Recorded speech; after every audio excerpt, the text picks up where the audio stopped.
Okay, we haven't explicitly proven any theorems in this course.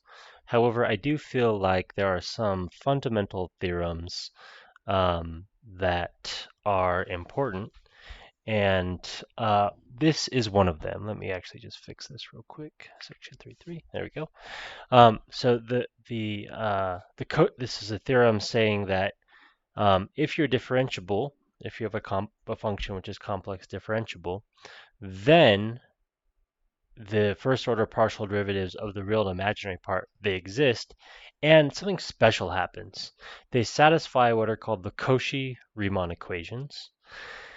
And the Cauchy-Riemann equations is the system of two uh, partial differential equations that says that partial u partial x is the same as partial v partial y. So the derivative of the real part with respect to x should be the same as the derivative of the imaginary part with respect to y. And the partial derivative of the real part with respect to y should be negative.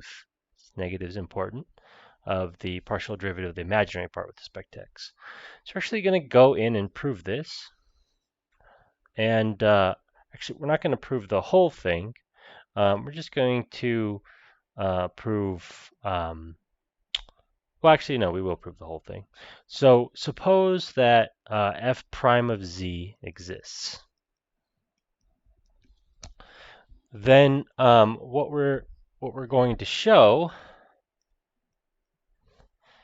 is that depending on how we approach this value z, we will get two different answers. But since it exists, they actually have to be the same answer, and that will give us the Cauchy-Riemann equations, and it will give us the existence of the partial derivatives. So we're going to again just be really explicit and write our f as u of xy plus I v of xy. And the limit that computes the derivative is the limit as delta z goes to 0 of, well, it's f of z plus delta z minus f of z over delta z. But we're going to write delta z as delta x plus iy. And of course, z is x plus iy. Then this limit is the limit as delta x delta y go to 0, 0, u of x delta, plus delta x, y plus delta y, plus I, v of x plus delta x, y plus delta y, and then minus u of xy, plus I, v of xy. So we have a big limit here over delta x plus I delta y. Okay, so we've done nothing so far besides write out what the derivative is and then make a substitution as, you know, make the substitution where we let f have a real and imaginary part and we break up our z and delta z accordingly. Great, fantastic. Now this limit we know exists. So since this guy exists, it does not matter how we approach it. We have to first get something convergent, and second, no matter how we approach it, we'll always get the same quantity. So what we're going to do is we're going to approach along the real axis, like we've been doing. So i.e. delta y is 0. And let's see what we get. So delta y we're setting equal to 0.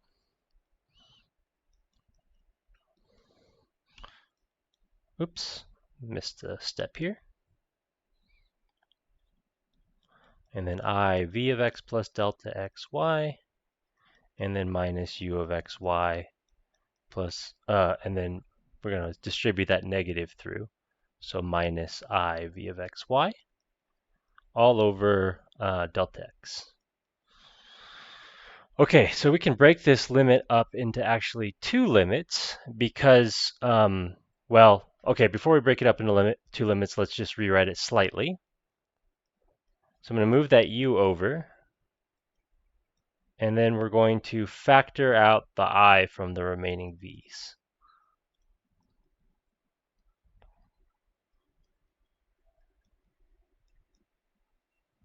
All right. So we know this limit exists, and we know that limits are computed partwise.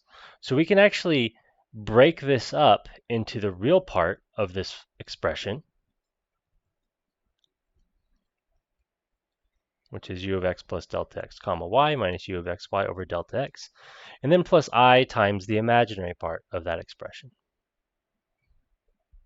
So that's v of x plus delta x y minus v of xy over delta x. This looks very complicated. It's not. It's just moving terms around. That's all that's happening. Now this is the very definition of the partial derivative of u with respect to x. And this guy is the very definition of the partial derivative of v with respect to x.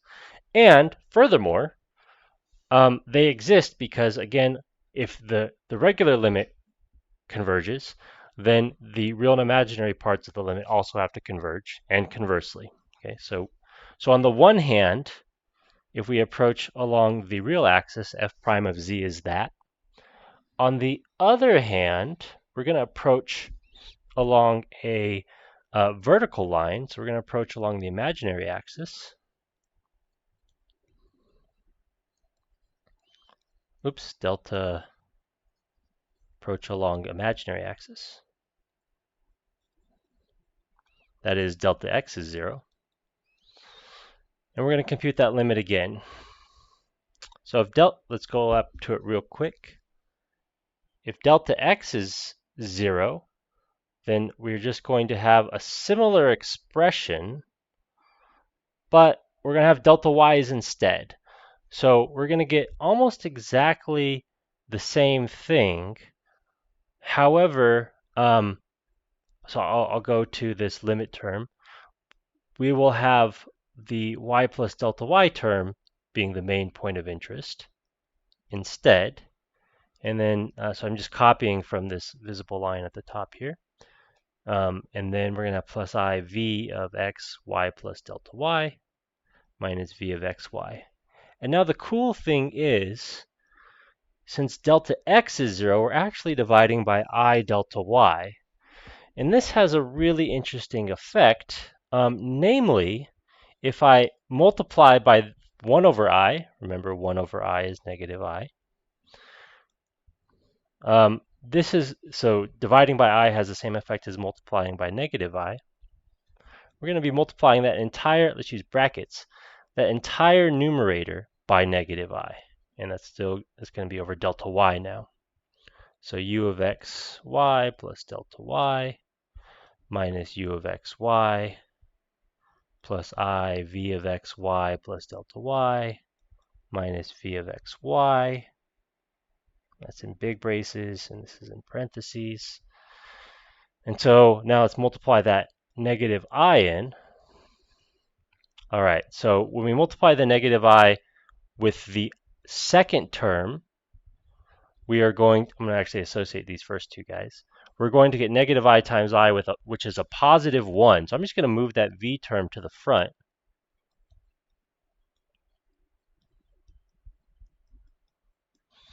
And then we're going to get minus I times the u term.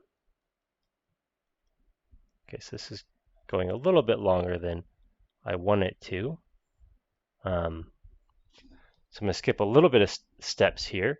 If we then break up this term under real and imaginary parts, the first bit is going to give us partial v partial y. And the second bit is going to give us minus I partial u partial y. And that's another way of writing out f prime of z. So we have these two different ways of writing out f prime of z. There's that way, and there's the way from earlier where we found this was partial u partial x plus I partial v partial x. So this is also an acceptable way of writing it out. And if we compare these, what it tells us then is, well, first of all, the partial derivatives exist. First order partials exist. And secondly, well, the real parts have to be the same. So partial u partial x has to be equal to partial v partial y. And the imaginary parts have to be the same. So the imaginary part of the second one is partial v partial x. And the first one is negative partial u partial y, which is equivalent to what we wrote at the beginning. So that's the end of the proof. And again, I felt like this proof was important to see at some point in your life.